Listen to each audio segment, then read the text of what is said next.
Hi friends, first and foremost, Merry Christmas and a Happy Holiday sa lahat. I'm really sorry for the noise, so bear with it muna. And since Pasko naman, I want to tell you guys a Christmas story. When I was really young, we had this tradition sa bahay where kaming magkakapatid and magpipinsan is nagsasabi kami ng mga Christmas stockings. As in yung mga really big ones na Christmas stockings. Days before Christmas, and every night, chine-check namin yun. Tapos tinitingnan namin kung meron ng laman. Sobrang excited namin maka-receive ng gifts from Santa. Pag patak ng 25, come midnight, sobrang saya ng atmosphere. Kasi everyone is receiving their gifts. Yung stockings na nilagay nila is punong-puno na ng laman. Andyan na yung mga toys, andyan na yung mga pera na pang-rent sa computer shop. Meron ding mga bagong damit. Bukod doon, syempre meron pang food na hinanda throughout the day. So yung mga spaghetti chop, yung mga barbecue, yung Shanghai. Tapos yung salad na sobrang creamy tsaka punong-puno ng fruits. That was the life. And those made my Christmas back then. At since this is our tradition nga is every year ginagawa namin siya.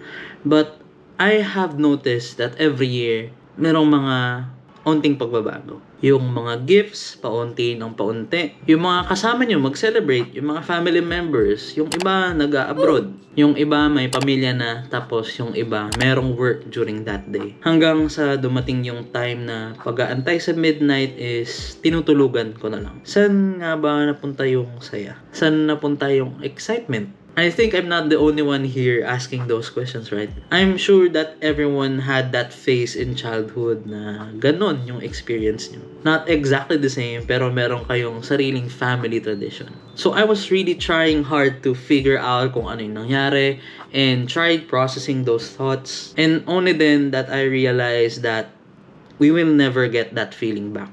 It's already part of our memories that are meant to stay there. Yung feeling ng pagbubukas ng gift every Christmas, it will not be the same now. Kasi we're adults. We have responsibilities, we have bills to pay, and family na kailangan tulungan. And that is the reality of adulthood. We have a lot of things that distracts us and prevents us from getting that feeling back. The child that I used to be is now a grown-up. But with all of this, I think yung pinaka-realization and yung lesson from my story that I want to share with everyone is that as adults, nagbabago yung role natin. Before, nung bata pa tayo, the joy that we used to have is from receiving. Pero ngayon is makukuha mo na yung joy pag ikaw yun naman yung nag-give. It is our turn na mag-give sa mga Santa natin dati and maging Santa for the next generation. Returning the favor to those who raised us and gave us those precious memories. Ang dami kong sinabi, pero hopefully I got the message across. I especially find na masaya talaga magbigay, lalo ngayon na meron ka ng resources, you have the capability para makabawi. And I know that as individuals, iba-iba yung story natin in mga situations. So maybe some of you ngayon palang magbabawi sa sarili nila. Ika nga nila, no, hinihil nila yung inner child nila. Probably because they never experienced the same feeling, or as a child, meron na silang responsibilidad. And I say, go for it. Ihil mo lang yung inner child mo. Go lang, deserve mo yan. So, actually, yun lang naman yung gusto kong ikwento at i-share sa video na to. How about you? Ano yung Christmas story mo? Ano yung mga traditions nyo before sa bahay ninyo? And ano yung mga realizations nyo ngayon na adult na kayo? So, comment lang kayo, and if you made it to the end of the video, so again, Merry Christmas and a Happy Holiday sa inyo. Bye.